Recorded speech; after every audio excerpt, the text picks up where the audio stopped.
Hello, beautiful light-filled souls. I'm so happy to connect with you, and I'd love to connect with you in spiritual community. I'm having a ton of fun connecting with writers and coaching them on their spiritual writing projects. So if you're writing any essays or memoirs or anything that you'd like to share with a group and share with me, I'd love to have you on that journey. Check out the links below.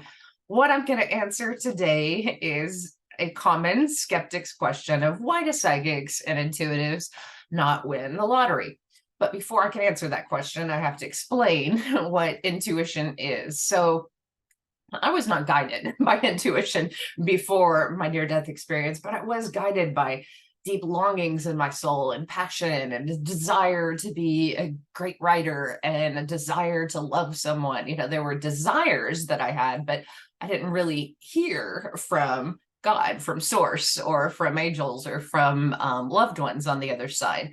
And I believe that everyone can connect to their own intuition, and intuition can come in a variety of ways. It doesn't have to be through hearing. A lot of people want to hear a message, and some people do. And there are times in life when I do hear an actual message that cannot be denied. So those moments of hearing are profound, but sometimes intuition comes in like a knowing, just an instant knowing, or a light around a particular choice, or just this intuitive feeling of, oh, this feels right. I need to go in this direction, or this is exciting, or this is opening me up to greater growth and greater understanding. So ultimately, our egos and our pain and our wounds can get in the way of some of these messages. And that's why you might hear conflicting messages from intuitives and near-death experiencers and motivational speakers. But I'd like to remind you that if the message isn't healing somehow, if it isn't loving in some way, then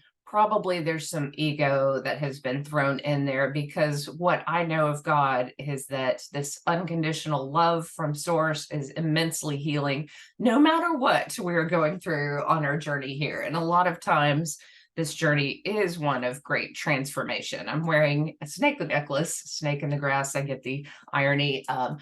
It's one of the many names I've been called, but I just laugh at this point. What I want to remind you is that there's a positive and negative to everything. And a snake is just part of nature. It's just part of the world we live in. But snakes as a totem are about growth and transformation, changing your environment, changing yourself. And sometimes that's a great thing, that you can remake your habits and move in a new direction and really create more joy and light in your life. But when you start trying to transform too much of the world around you, that's where ego gets into play. And we've all seen cult leaders and we've all seen highly manipulative people who want to control others so that they feel better. And I want to explain why psychics and intuitives don't win the lottery now. But first, I have to tell you about a book that I read in high school that helps answer this question. So Steppenwolf by Hermann Hesse is a book that I read many years ago, and I fell in love with Hermann Hesse as a writer. Growing up in East Texas, I wasn't exposed to a lot of Eastern thought, and he was inspired by Eastern thoughts. And I read Siddhartha and Steppenwolf and all of his books, actually. Well, in Steppenwolf, there is a character who's full of great pain and anxiety, and he looks around at the middle class and he wants some of the things they have, but he also just feels disgusted by the world around him. I think many people on the spiritual path and not on the spiritual path have pain and anxiety that they're dealing with in their lives. And there's also this conflict of both wanting a lot, that I want voice that is in all of us, and then also wanting goodness and peace and harmony for everyone else around us, because I think we are happier when we know that the world around us is for the most part peaceful and safe and wonderful. And I think that that's where we are trying to move and push this message of unconditional love out into the world, so that there is more peace, there is more harmony, there is more cooperation between others. But to the main character story in Steppenwolf. So Harry was suicidal at some point. He was full of great despair, and he went walking the streets, and he came across a magic theater. And I know there's a part of every single one of us that wants that magic theater where you walk in and your desires are fulfilled instantly. So if you want to win the lottery, you win the lottery. If you want to experience great pleasure, you experience great pleasure. If you want to experience great fame, you experience it. So he experiences everything that his ego wants, and he's miserable. And he realizes that it's a form of hell to get what you want instantly, that it's not any fun, that really the struggle is part of the journey, that without it, the love isn't, the contrast isn't there. Without the struggle, the achievement, the love, the beauty, there isn't, it's not pushing up against anything. It's not forcing us to become more. It would make us lazy and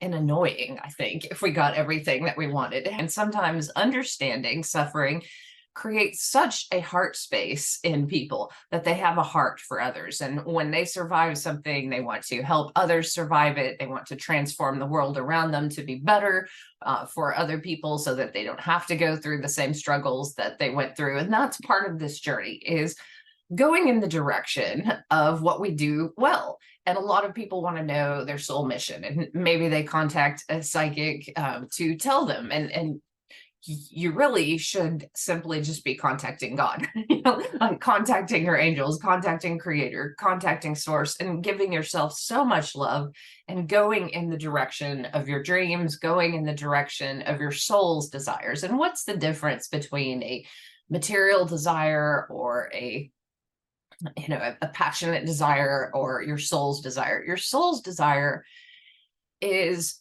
around transformation of yourself and the world. And again, that's why I'm wearing this snake necklace, because transformation is also in the title of my book, Angels in the OR, What Dying Taught Me, about healing, survival, and transformation. And that's the journey for each of us. What do you want to transform in yourself, and what do you want to add light and love to in this world? And if you can simply focus on this, even if you don't get paid for it. So there are people in the entertainment industry who've been asked, how did you get to the place you are? And a lot of times the answer is, I just did what I loved, and then the money came, and I did this for a long time. So a lot of times people who are just going in the direction of doing what they love are eventually rewarded. And it might be a long journey, it might be a hard journey, but if you're doing what you love, that's your soul's calling, that's your soul's mission. So many of the messages from my near-death experience, I think, help us on our journey, or they help me. Being like a little child is a way to access joy and also access greater faith when you're trying to transform this world. And remembering that love is all that we take with us helps us to calm down and give ourselves empathy, not overwork ourselves, and not drain ourselves in over giving, but really just love ourselves, and then go in the direction that is right for our souls, and move towards greater light and that connection to source. So why do psychics not know the Lotto numbers? Well, some intuitives do have some of those powers. I think it was Dan Brinkley who wrote about being quite good at betting on certain sporting events because he could feel into the team. And yet he was disappointed in the people around him who he shared this information with, because they didn't give as much money as they promised to charity when he shared his insights with them. And I think that that's a problem. A lot of us think that we'll do one thing once we have a certain amount of money, and then we just become consumed with life and planning and what we need and what we want. And that I want voice is not intuition. The calling of the soul is a little more quiet, and it's something, believe it or not, you've known since birth, before birth, and coming here. And it's something that if you're really quiet, if you get rid of all distractions and you really sit with yourself, you will find it. And I'm not trying to work myself out of business here. I mean, I love connecting with people and working on data healing with them, helping them move through blocks and tuning into intuition and getting messages from the other side. All that is lovely. But ultimately, you have intuition. All of you have intuition.